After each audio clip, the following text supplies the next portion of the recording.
Maybrook was known for its peaceful streets and friendly neighbors. But one by one, children started to disappear. Not a trace, not a clue. Panic began to creep into the hearts of the townspeople, turning friendly smiles into looks of suspicion and fear. The police were baffled, and hope was starting to fade. It seemed like a shadow had fallen over Maybrook, a shadow no one could explain. But in every story of encroaching darkness, there's always a flicker of light. In Maybrook, that light was a young librarian named Lilly. Alex wasn't a detective or a hero in the traditional sense. She was quiet, observant, and had a deep love for the town's history. While everyone else was looking for a physical kidnapper, Alex was noticing something different. She saw patterns, strange symbols appearing near the places where the children were last seen, and whispers of old folklore that the town had long forgotten. Alex spent her nights buried in the library's archives, poring over centuries-old books and town records. She discovered that Maybrook had a hidden history, a history of a powerful witch who was banished generations ago.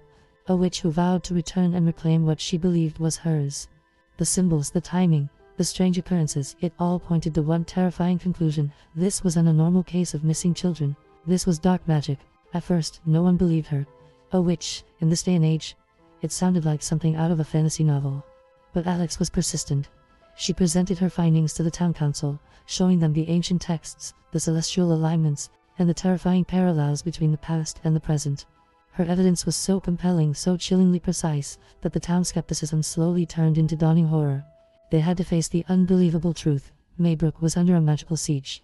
Now, knowing the truth is one thing, but fighting an ancient, powerful witch is another. How could a librarian and a town of ordinary people stand against such a force? Alex knew they couldn't fight magic with conventional means. They had to fight it with its own rules. She discovered that the witch drew her power from the town's fear and despair. The more they panicked, the stronger she became. The first step was not to give in to that fear. Alex organized the townsfolk. Instead of hiding in their homes, they came together. They created a network of communication, watching over each other's families. They revisited the old town traditions, festivals of light and community that, according to the ancient texts, were designed to ward off darkness. They weren't just simple traditions.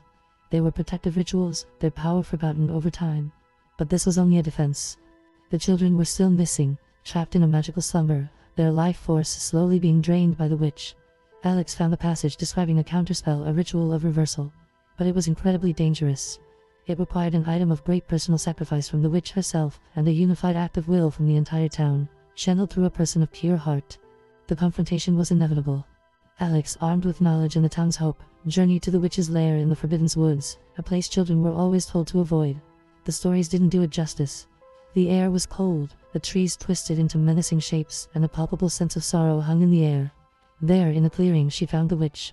But what Alex discovered was not a monster cackling over a cauldron. She found a woman twisted by grief and a thirst for revenge. The witch revealed her story. She was a mother whose own child had been wrongly taken from her by the town's founders centuries ago. Her dark magic was a desperate, warped attempt to create a new family, to fill the void that had consumed her for centuries.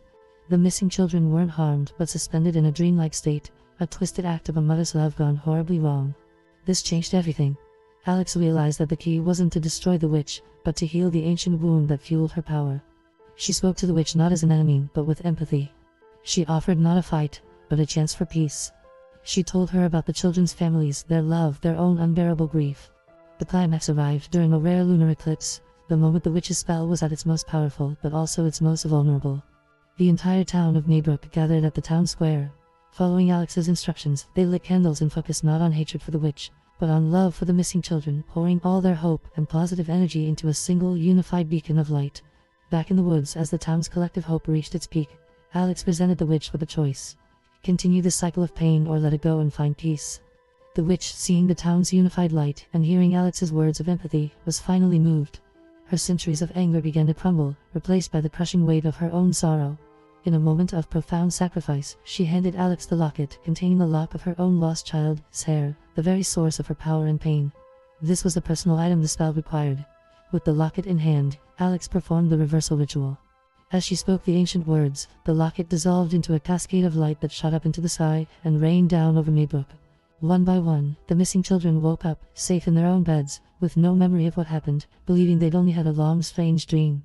The dark magic over Maybrook was broken. The witch, her power and grief finally released, faded away, finding a peace and oblivion she could never find in life. Maybrook was saved, not by a sword but by empathy. Not by a hero, but by a community. Lilly, the quiet librarian, taught her town that the greatest weapon against darkness isn't force, but understanding, and that unity can overcome even the most ancient of curses. The town was never quite the same, but it was stronger, more connected, and forever grateful to the woman who looked into the shadows and chose to light a candle instead of drawing a sword. Thank you so much for watching this incredible story unfold. If you were as captivated by the bravery of Alex and the people of Maybrook as I was, please hit that like button and subscribe to the channel for more tales of mystery and courage. We'll see you in the next video.